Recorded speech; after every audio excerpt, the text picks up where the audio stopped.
Round 2. Fight.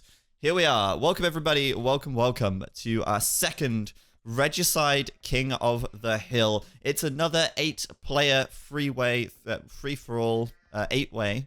You know what I'm trying to say. And once again, going to be random civs going into this one.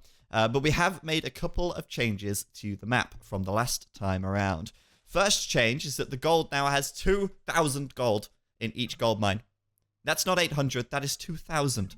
So gold is going to last a lot longer, which is obviously pretty valuable in a free-for-all where you're not going to be trading and you're really going to be relying on your gold mines to keep you afloat, keep you going in the game. So we're going to be seeing a lot more gold units in the late game. It's going to be able to potentially make the special units which are available from the monument a bit more viable.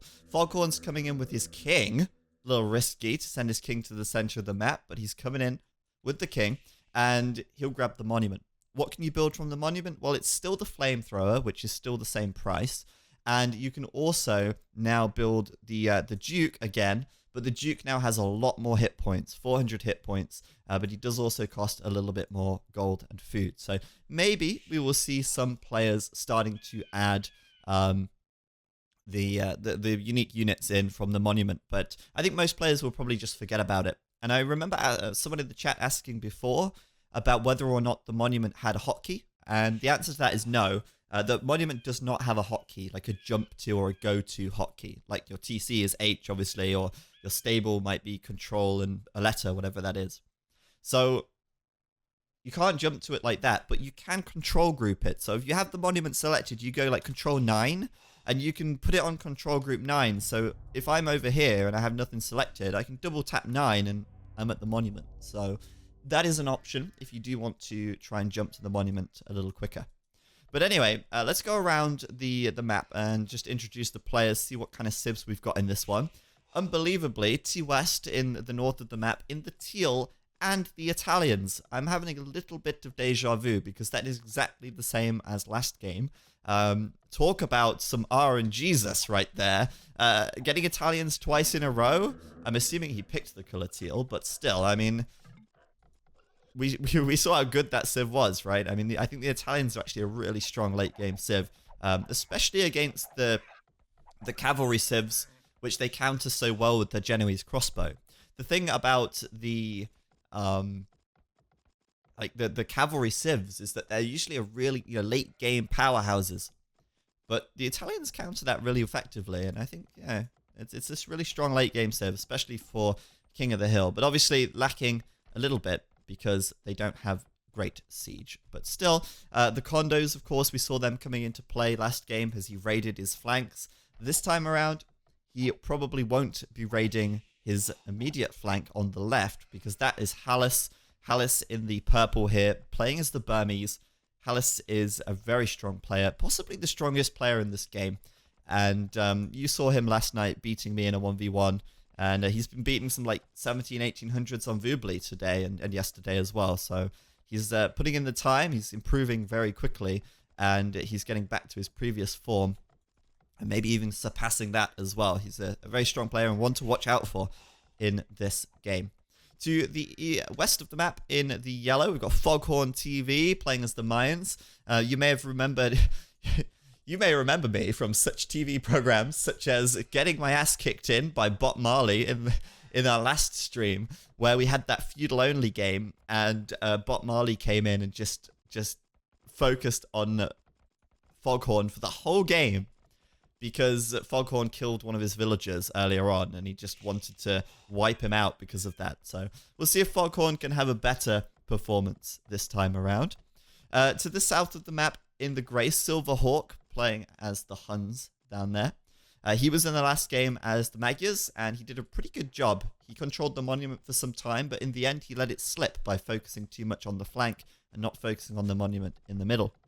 At the very south, we've got Reaper CH as the Byzantines in the green. Seen him a few times. You might recognize him from such programs as the Twitch chat. And down to the southeast in the orange, we've got the Lockster playing as the Goths. This could be a really strong civ for this one.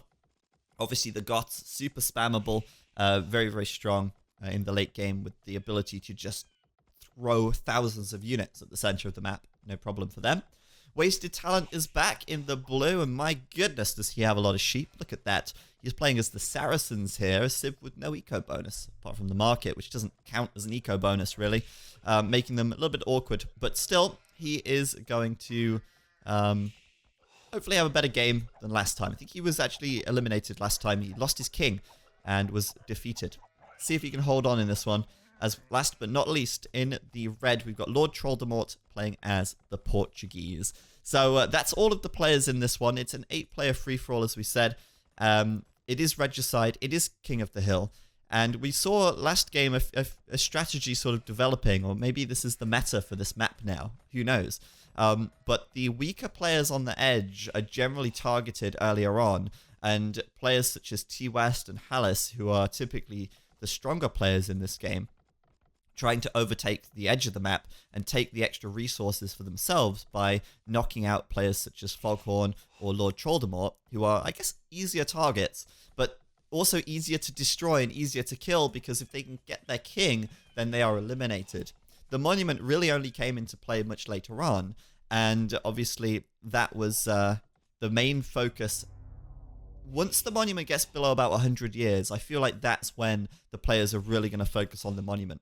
Until that point, they may as well try and inflict and defend from as much damage as they can on the flanks, because holding the monument early on is difficult since it's all shallows and you simply cannot build anything here. So Hallis in the purple, getting the monument for himself right now. Reaper's going to grab it right back with his scout coming in, and we have a little pause. Hopefully it is a pause. I did drop out of the game last time we were spectating at about the same time, actually. So with any luck, the game will resume. Unfortunately, Reaper's actually in this game, and he's not in the chat to tell me that the game's still running. If anyone is spectating and they haven't crashed, and you're watching the stream as well, please let me know. I might tab out and check if Voobly's crashed, but I fear that tabbing out might also cause Voobly to crash. But no, Voobly looks like it's running, so I'm guessing the game is just paused right now, and we will resume very shortly. I actually need to remember to update this as well, the overlay. It's still not updated with the names of the new civs. Obviously, Lord Troldemort is playing as the Civilization Gold, and Hallis is playing as the Civilization City Plan. Yeah, Hallis is good at city planning.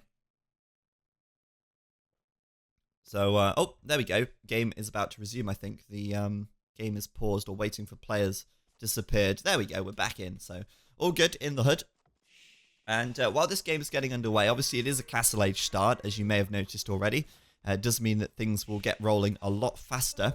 But while things are getting rolling, I want to just talk about a couple of things. And the first is the Definitive Edition. I actually played the beta a couple of days ago. I'm one of the first people. I think there's like 20 people who get the access before anyone else, and I am one of those people. I managed to download it. It took years because of Windows Store, but when the game okay, so we have a drop, unfortunately. So this map is what makes the game mode possible, basically. We are back in, though. The game is now resuming. Sorry for the delay on that. Sorry for the game dropping. Obviously, Lomas, sorry, not Lomas, Lochster, lost connection to the internet or something and had to rejoin. But it's all good now. We've restored. And I can't remember really what I was saying before. Oh yeah, I was saying about Definitive Edition, Age of Empires 1. I've actually downloaded it and played it. It's pretty nice. Unfortunately, I'm not allowed to make a video or stream it because I've got this, it's a contract basically, which says if you reveal the secrets of Microsoft and Definitive Edition, we will sue you. Good luck, have fun versus our lawyers. So I'm not allowed to do any of that until they tell me I can. But I can, I guess I could talk about it. I'm just not allowed to show you it. It's pretty good. I haven't played a multiplayer game, but I did go into single player. It looks very pretty, although it's not to everyone's taste, I know. And I was able to play a little bit against an AI. It was pretty lag-free. It ran quite well. I just hope that they can keep that up in multiplayer, which I haven't tested yet. But I will let you know as soon as I've played a multiplayer game on Definitive Edition how it goes. Also, I'm very curious to know if you guys are watching the International at all. If any of you are Dota fans. I've been watching the International a lot, and it means I've been staying up until like 4 a.m. watching the games. But my God, it brings me back. I love watching Dota. Something about Dota. I don't play it anymore because I just can't commit the time to playing Dota. It's a game that just takes time, but it's really, really enjoyable to watch. And you know, give it a go if you haven't watched Dota. It's a fun game. And the skill of the players. You can really appreciate the skill of the players, even if you're not a super high-rated player yourself. Bandsider finds that the units are a bit dull in AoE 1. Well, I don't know, actually. I mean, the thing with AoE 1 is that the units in multiplayer are very sort of stale. You only really make chariot archers in competitive AoE 1, but they're planning on making some balance changes to essentially change the metagame and kind of evolve it a little bit. So I wonder how that's going to go down with the community who still plays competitively. The majority of the Age of Empires 1 competitive community is in Vietnam and China. There's not really any other communities around the world which are playing Age of Empires 1 much. Most are playing Age of Empires 2 or Age of Empires 3. And obviously Age of Empires 2 has the biggest community by far. Anyway, back to this game. Obviously at the moment everyone's just booming up. I'm just kind of showing you everyone's bases right now. And you'll notice that 4 TCs, 5 TCs even from Foghorn here coming up. And that's because this is a 300 population game as well. So it's going to be a little bit more intense than the last game. Obviously there's more gold to go around. Oh, no way. Hallis is going to be so salty about this if he gets trapped. I can't believe this. T-West, quick wall it. Quick wall it. Don't spend all this time building each individual palisade. Quick wall it. Hallis, you've got about 3 seconds, maybe a bit longer. 3 seconds from now, and he's trapped. He is going to be so salty. I was watching Hallis earlier. He was trying to do a salt-free stream. But now he's had his scout walled up, and that is, I mean, it's obviously not a huge loss. It isn't a huge deal to lose your scout, or have it to have it die. But to have it walled up, that's embarrassing, because that means that you're not paying attention. And you should be paying attention. I mean, to be fair to Hallis, he is booming up on like 5 TCs, which, you know, that takes a fair amount of effort, and I'm assuming he's scouted a good portion of the map as well. But still, it's quite funny that he's actually had his scout walled up there. Some Harold Ha Dradas in the chat. What a noobs. Yes, Naomi. What a noob Hallis is. Have you ever seen such a newbie player? He's only about 1700 on Voobly. Big noob, of course. But Hallis is going to throw down a castle. Burmese.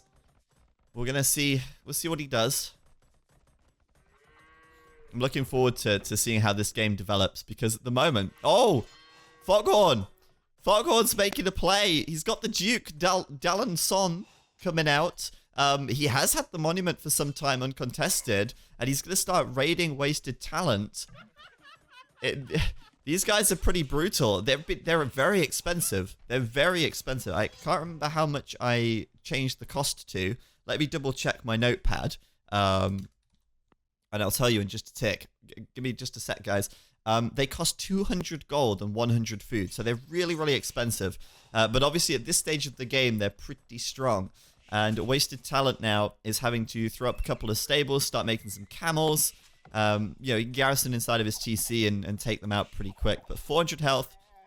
And I wanted to buff these guys so that players would consider building them a bit more. Because last game we didn't see many people utilizing the special unit that you can make when you control the monument.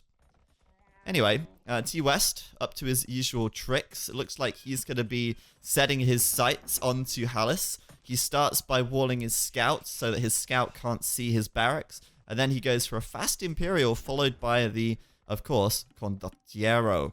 Hallis, though, is starting to get some stables up to husbandry right now. He's starting to get the Arambai out. And to be honest with you, the Arambai is a very strong unit versus the Condottiero, I feel. It hits super hard. It takes them, the Condottiero is fast and it's got reasonable health and armor, but the Arambai will shred it, and they can catch up to it as well because they're quick on their feet, on their horses. So Elite Arambai coming in, we'll see if that's able to, or if he's able to hold off. At the moment, I think he's got a hole in the wall. There's always a hole, but if he can, yeah, there you go. He's seen it. But can he wall it? No, he can't. The castle is there, though. The Arambai are there. And these Condottiero will go down very quickly. If he can make a small choke point, he can kill them before they can even come in. Obviously, right now, the Arambai are quite inaccurate. Their accuracy is only at 20% right now. But the accuracy does increase with the Elite Arambai to 30%, I believe. And that Condottiero rush has basically been stopped in its tracks. So Hallis is not the player you want to be messing with. And kudos to him so far for holding this one off, queuing up some more Elite Arambai. Hey there, Skeletor in the chat. How's it going? Hope you're doing well. Mr. Trouser Banana is asking, do the Franks get 500 HP on their Duke? I believe they might, actually. I would have to test that out, but I believe that they probably would. It depends how the mod works, or with the health change. If it applies the bonus to the health after it's been increased or before. I'm not sure. But yeah, I mean, obviously the Condottiero are throwing a few spanners in the works for Hallis here. He has done the +3 attack and range from Bracer, though, so he does have quite a good amount of firepower coming out of his TCs here. And these Condottiero are starting to come up against more and more massed Arambai. There's a couple of battle elephants in the mix for Hallis, so I think it's going to be tough for T-West to really do any lasting damage here. And obviously, although those Arambai are very inaccurate, when they're fighting very close, they don't miss, because there's no chance for the dart to go off course and miss its target. So the Condottiero here, it's been an annoyance, but I wouldn't say it's been anything to sing home about for T-West. Now, obviously, I understand T-West's interest in taking out Hallis this game and damaging Hallis quickly, since he's probably the strongest player in the game. But right now, he's not going to be able to break through, and he's certainly not going to be able to do any more damage for a while. He's going to need a bit more firepower, and that firepower could come in the form of the Genoese crossbow, which would counter the Arambai and the elephants. It's a 2-in-1 one-bow combo for T-West if he wants to take it. But unfortunately for T-West, he just wasn't fast enough. Hallis was very quick to imp, very quick to get the Arambai out, and now they're starting to mass. He needs to get the Genoese crossbow out. Now, we've been focusing a lot on T-West and Hallis, but obviously those guys are the only ones fighting right now. Silverhawk, the Hun player, walling up quite nicely. Obviously, can't wall on the shallows, can't use the shallows to wall, so building a flat wall across the front is acceptable. Foghorn's kind of walling up with houses here. We've got walls coming up from the Lockster with houses and buildings. Lord Troldemort kind of walling up with houses as well, and most players are playing pretty passively here. This is a little bit different to our last game, where a lot of players were fighting each other on the flanks. And I don't know if that fighting is about to erupt anytime soon, or if they will focus on the center. Obviously, the monument is at 200 years, so there's plenty of opportunities to kill enemy kings in that time and help your situation. There is a ban war going on in the chat. I know. I'm just going to leave them to it, as that could be quite messy. I don't want to get involved just yet, but it seems like a bit of a struggle for power with the mods right now. Hallis coming in with the Arambai once again, and I mean, I made that video on the Condottiero, but the Arambai is one of the few units that really do incredibly well versus this. Look at that. They're running in. They're just getting cut down. And I think Hallis could probably just sit there and take this. Obviously, right now, he's focused on protecting his trebuchet, which is still going to fire the beautiful fireball. Much nicer than the standard projectile. And start bringing down T-West's castle. Now, T-West needs to stop this. Can he? Oh! The trebuchet on 7 health. He's bringing in another wave of condos. Tell me, Kondo, can you take the trebuchets down? Not if Hallis is body blocking like this. It is not going to happen. He's got the repairs on the back. Now, this is a big problem for T-West. He needs the Genoese crossbow here. and his castle is going down quickly. 2 trebuchets versus 1 castle. And the fireballs, by the way, are not actually a mod. It's part of the map. This is a custom map which I made. It's an RMS, a standard random map file. But using the UserPatch 1.5, I'm able to actually make some changes, such as making it King of the Hill and Regicide at the same time, such as changing the projectiles, and even making it possible to queue the units out of the monument. It's not a mod, it's all in the map, and you don't need to download anything extra if you want to play this. All you need is UserPatch 1.5, which comes available on Voobly. So it's pretty cool. Anyway, more Genoese crossbows coming out for T-West. This is the answer. He just needs more castles. And he really needs to hold the line for a little bit here while Hallis is threatening battle elephants and Arambai. Hallis is pushing Foghorn away from the wood here. And another thing about this map as well, I did touch on it earlier on, but a few people might have tuned in since then. Oh yeah, the gold mines all have 2,000 gold in them, so there's going to be no shortage of gold for a long time, which is ideal since players are going to need a lot of gold to sustain production and fight for the monument in this one. So Hallis and TOS really going at it. And I really wonder if Hallis would have gone for the middle if T-West hadn't initiated this fight. Because I know what I'm like. If someone attacks me, I won't just like defend and retaliate a little bit. I will crush them. That's my goal. The goal for the rest of the game, like, I don't care about the monument now.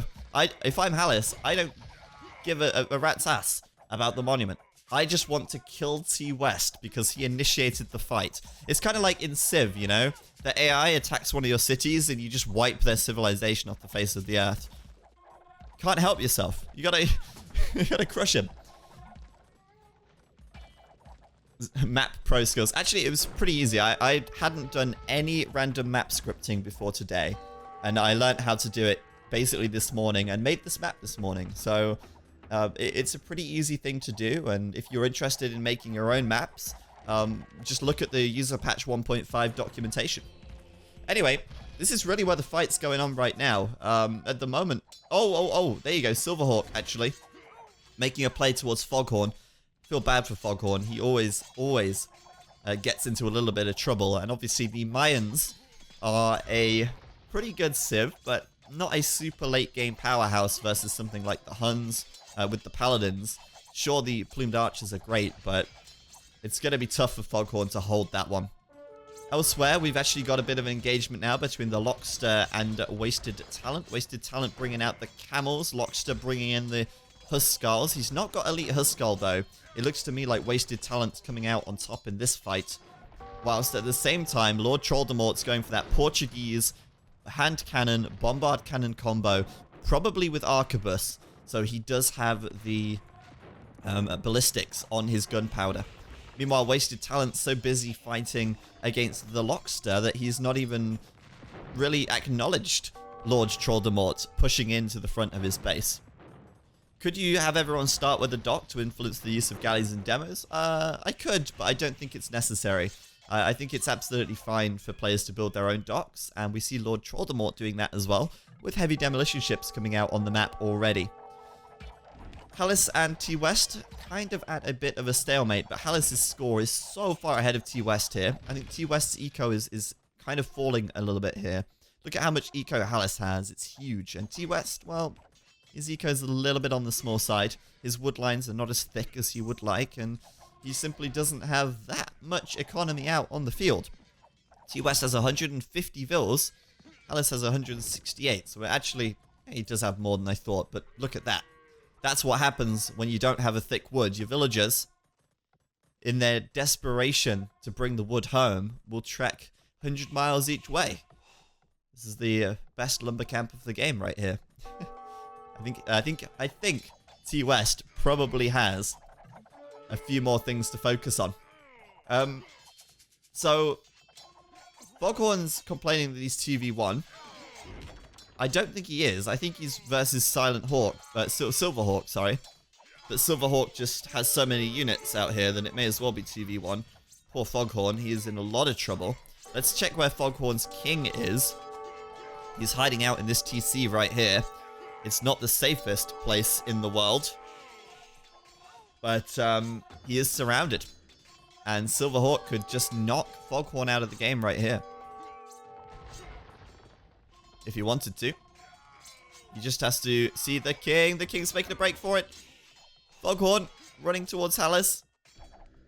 But not towards safety. He's in a watchtower now. That's not going to offer him much of a safe space. But at least it can fire back for the time being. Hallis is really focused on the north side. But look at this. T-West with the Genoese crossbow may be able to hold. Hallis coming in with the capped rams though. And I tell you what, those capped rams are going to make it hard for T-West. He's trying his best, but the capped rams are tanking so much, allowing the Arambai to do the work from the back. And T-West doesn't have that tank unit in front. You know, the rams for T-West are not going to be very effective versus Arambai. It's not a unit that is really going to work. The Arambai just hits so hard. Oh wait, no, actually, never mind, ignore me. Rams would work for T-West. Of course, the Arambai doesn't do melee damage, so ignore me. But, yeah, he just can't stop the Rams right now. Wasted Talent also can't stop Lord Troldemort, who is plowing on through. Taking out Wasted Talent's base with so many bombard cannons. Of course, these bombard cannons have ballistics as well, so moving targets, not a problem, he says. But interestingly, 74 years left on the monument, and it's actually Foghorn's monument right now. He's got 6 dukes inside. And I wonder if he's found a way to glitch the game. I wonder if Lockster walks onto the monument, if he'll take it, or if those dukes inside the monument... No, they will take it. That's good news. In fact, it will force the dukes to be ejected. Because obviously when the monument changes hands, Foghorn can't keep his units inside. So it's not possible to cheat by garrisoning inside, thankfully. If it was, that would be obviously very, very bad. And Foghorn would win the game there, probably, as no one would be able to eject him out of the monument, since the monument is invincible. But uh-oh. T-West up on the north side. Getting out the onagers. Holding on. And this sort of line hasn't really pushed too far. T-West is struggling to hold in the north. He's struggling to keep it together, but he is somewhat holding on the front line. But I think Hallis could easily overwhelm him there. Amazingly, Foghorn is still in it. His king is just sitting outside here to the north. The paladins from Silverhawk roaming in, but actually turning around when he sees the halberdier. Now let's check Wasted Talent. Where's his king? Because he is also looking like he's got his back against the wall. It does look like he's on the ropes. The king's in this castle. Oh, here we go. He's getting the siege towers out. We all know how this is going to end. Wasted Talent going to be able to turn it around with the siege towers here. Of course. Elite Mameluke for him. A few onagers, but it's so hard to deal with these bombard cannons. He's doing a good amount of damage, actually. But with the siege towers going down, there's just no way that Wasted Talent's going to be able to hold Lord Troldemort off. Lockster's now focused a lot more on the center of the map. 65 years left, and I really hope that these guys figure this out, because Lockster's got a lot of units here. Not to mention the fact he's the Goths, he can spam a lot more as well. There's plenty more where that came from. He is under pressure from Reaper, and obviously Reaper, as the Byzantines, is going to be able to do a lot of damage to the Goths. Those Byzantine cataphracts. Gonna have attack bonus versus infantry. Gonna fare reasonably well versus the halberdier even. He's even got the the hand cannons out here as well, but with 50 years left, people need to start considering the consequence of leaving the center until too late here. Amazingly, Foghorn is still in the game. His king, he's got nothing left. He's down to 44 pop. His king and a couple of villas are hiding out. He's got the dukes. The Duke d'Alençon still camping around here, but obviously no match for that number of paladins, even with their 400 health and 20 attack. But Lockstep, 43 years on the clock, is looking very, very likely to hold this. They have to kill all of his units in the middle of the map. Now, obviously, Lord Troldemort is standing by with some demos. T-West is defeated. What? Oh my goodness, he was. I think that was his king. I think he ran it away to get away from Hallis. And ended up running into the hand cannons of Troldemort. So there you have it, T-West. One of the strongest players in the game here.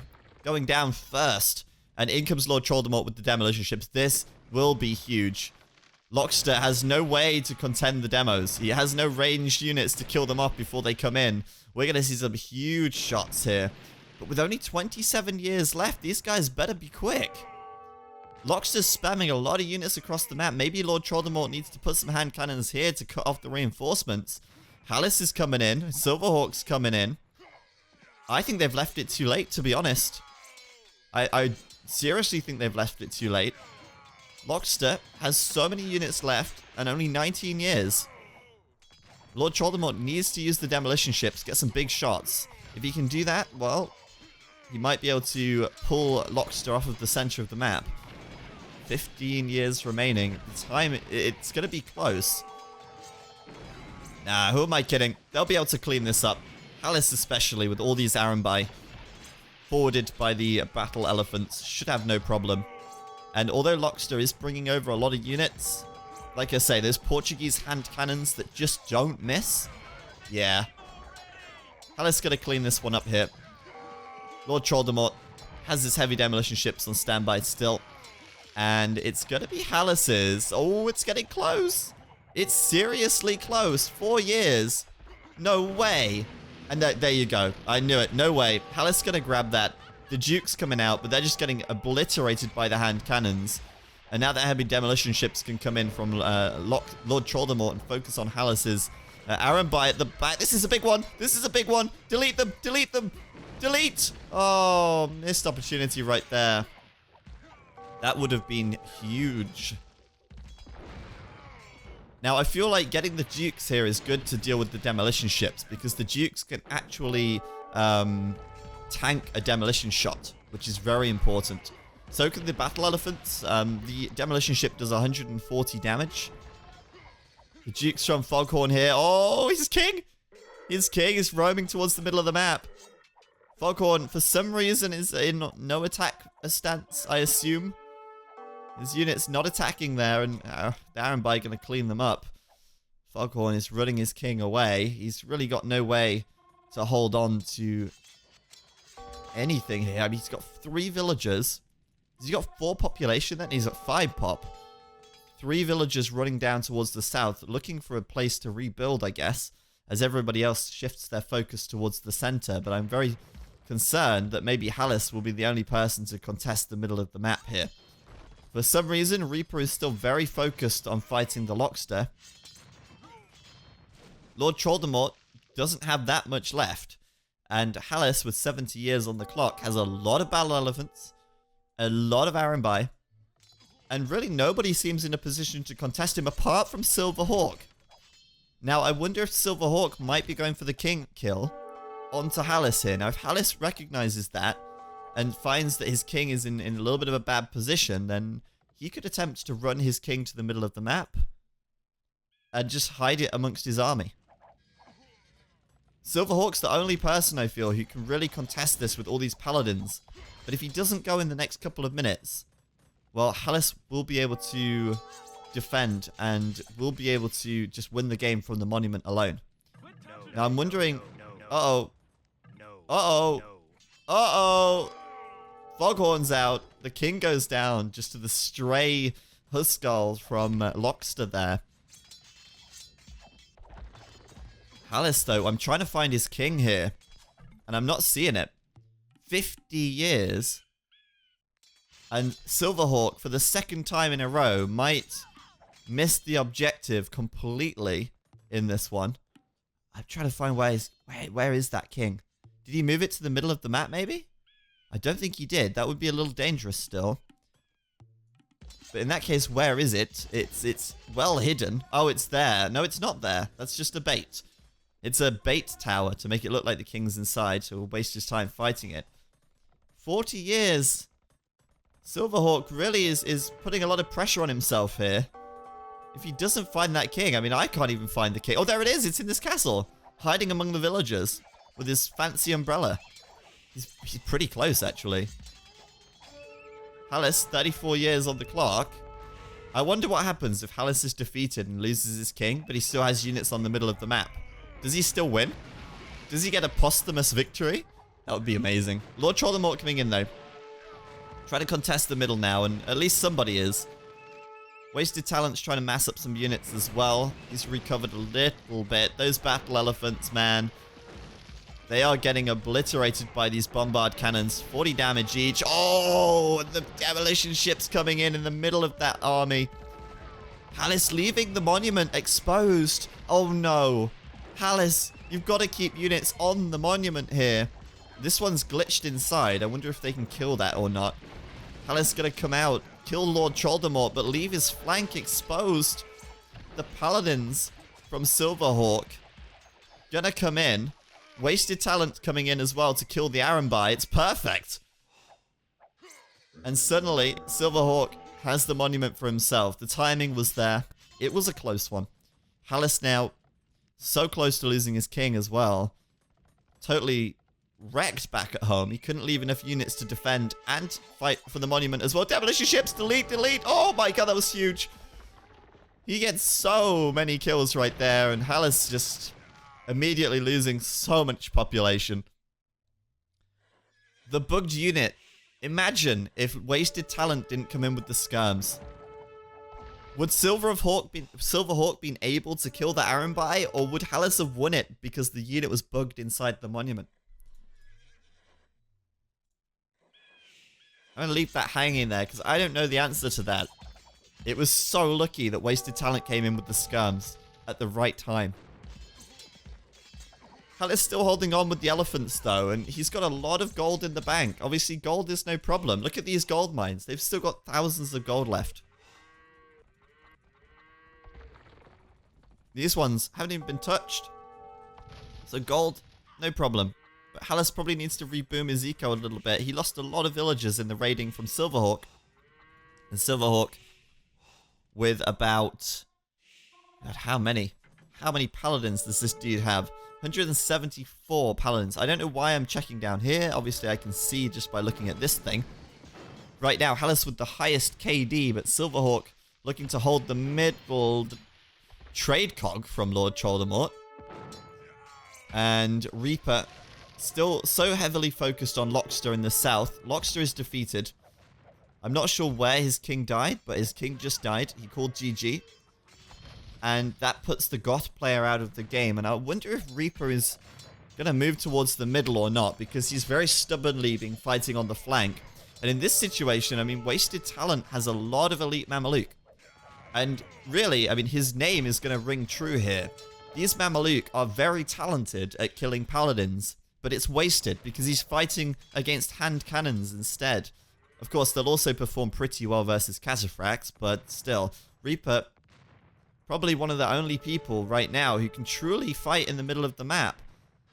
And Silverhawk's just sitting here with 170 paladins. That is not going to be easy to break. And obviously, wasted potential. Truly wasting his potential. But what else is he going to do? I mean, Reaper is forcing this situation. Reaper is basically saying, well, you've got to fight me, otherwise I'm going to come and kill your king, and then you're defeated. Which means that he's distracted. He can't fight for the middle. Silverhawk just going to roll straight over Lord Trollmort's hand cannons. Bombard cannons on the back, doing damage, but there's just too many paladins. Even the demolition ships aren't enough. Lord Trollmort here, a little bit low on gold, actually. He's got a Fatoria up at the back. Probably not necessary, but his gold is starting to run low, amazingly. He has spent a lot of it. 2,000 gold in each of these mines, and they're starting to run out. Unbelievable. He's going to have to find some gold from somewhere. Wasted Talent coming up. Going to cut down by the castle there. 31 years on the clock now as Hallis prepares to come in again. And Wasted Talent is like, Greed, go mid, for the love of God. Go mid. Otherwise, you're going to lose the game. What do you get out of this? You kill me, but you lose. You win the fight, but you lose the war. Oh, Lord Troldemort with the demos coming in again. And Lord Troldemort and Hallis have to be very careful not to fight each other here. Otherwise, they're going to make it harder for themselves to actually take the center. Hallis coming in with the Arambai, which are going to do really well versus the Paladins. The Paladins just melting away here. This is such a powerful army composition. Hallis with the Burmese elephants, backed up by the Arambai. Nice, nice, nice. Nice. Coming in with the demos. I've got to give credit to Lord Troldemort, man. This dude, 729 kills. And Reaper being bit in the butt as he comes in and immediately gets blown up by the demolition ships. This is ridiculous. 10 years on the clock, though, and I actually think that this might not end too well for Silverhawk. Silverhawk down to 154 population. His army of paladins just melting away. This 5 years on the clock, and Hallis is going to retake the monument. What a close one. I thought he was unstoppable. I thought that I didn't see that happening. I did not see that coming. What can I say? He's rushing more paladins into the middle of the map, but now Reaper is shown up. He's turned down for what?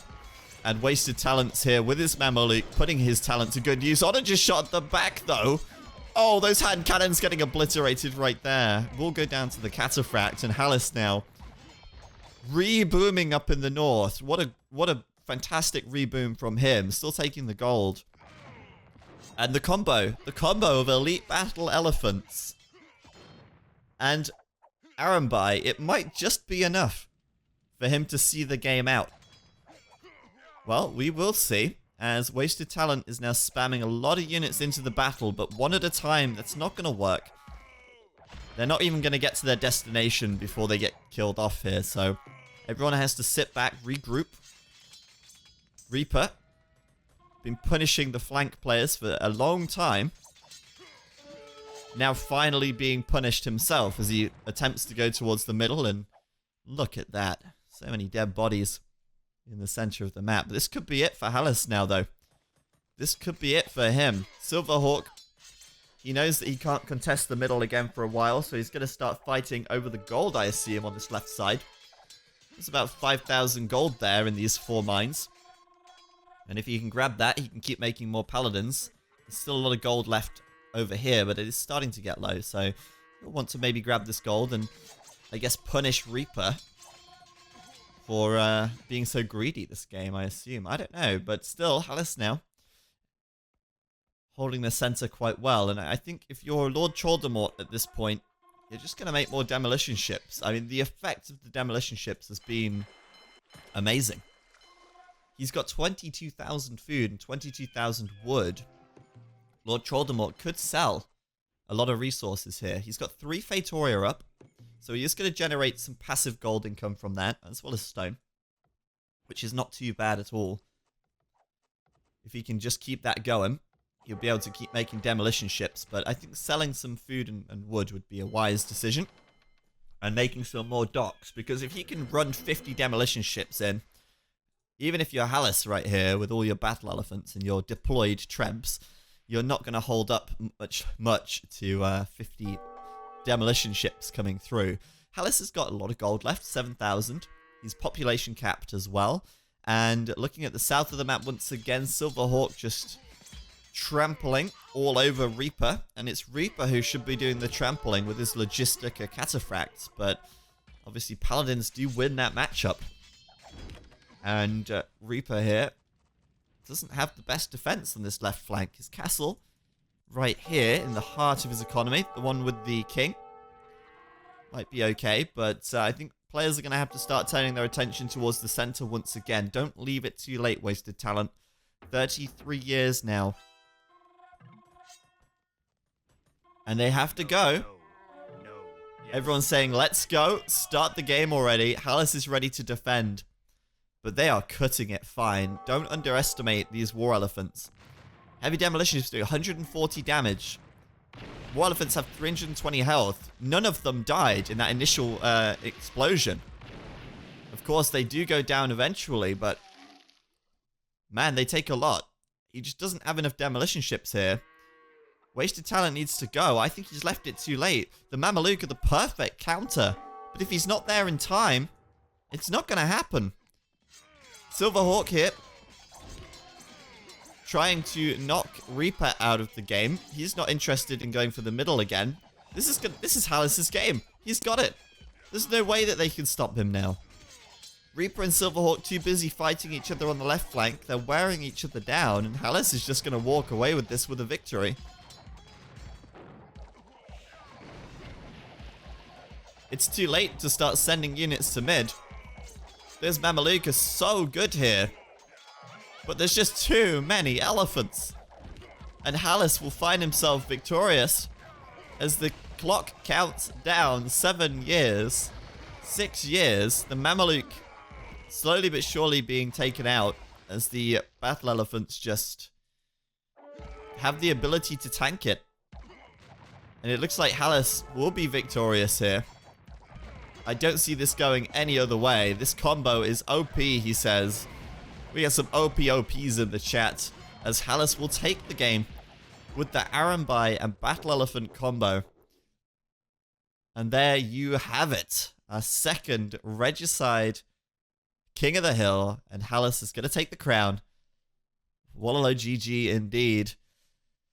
That is a super hard combo though. I mean, the Battle Elephants and the Arambai, the Battle Elephants have 320 health, 20 attack, 5 melee armor, 9 pierce armor. They take no damage from ranged. And then behind that, you've got Arambai doing 20 damage, firing faster from range, doing pierce damage. You've got Battle Elephants doing melee damage. It's just a super strong combo. I think if Lord Troldemort had managed to get more demolition ships, I think he could have broken that. Obviously, the Battle Elephants are kind of weak to the demos. Obviously, they can tank a couple of shots, but if he ran 30 in, I don't think Hallis would have held up to it. The Mameluke are also a great unit, but there just wasn't enough from our blue player. He was crippled earlier on from Reaper's aggression on the flank, and he was still trying to recover. He never really was able to get back, and he definitely lost access to a lot of gold, which meant that, well, the Mameluke were in short supply. If he had maybe another 50 Mameluke, and Lord Troldemort had maybe a few more demolition ships, then, yeah, they could have maybe done it. Obviously, Silverhawk did have the opportunity to win that game. He had a lot of paladins in the middle, and Hallis is just saying in the game room chat, why didn't you kill me? Why did you stop your push? And Silverhawk was crushing the left flank of Hallis's base. You know, Hallis had his king in this castle. It was super exposed, and Silverhawk could have killed him. But then Hallis would have had the monument still, and I think he bottled it. I think he realized, I need to go for the monument, otherwise Hallis will win. If I don't find his king in the next 5 minutes, then Hallis has got the win. But yeah, this is super fun. I love this game mode. It just adds so much more complexity to it when you have the Regicide factor, plus, of course, all the extra gold, plus the ability to build those dukes, which have still been, well, underutilized, I think, I'd say. Hey, there he is himself, the man himself, Wasted Talent, coming in with the sub. Welcome, dude, to the Church of Wallalo. Thank you very much. Thanks for the support. I appreciate that. I can appreciate Etan getting some hypes in the chat too. Even if they're not Wallalo hypes, they're still hypes. But yeah, look at this. Hallis with 1,100 units killed. Wasted Talent with the 780 units lost. And yeah, that's pretty crazy. The Burmese are a super strong late game civ. They don't have the best siege, but they don't really need it, I feel.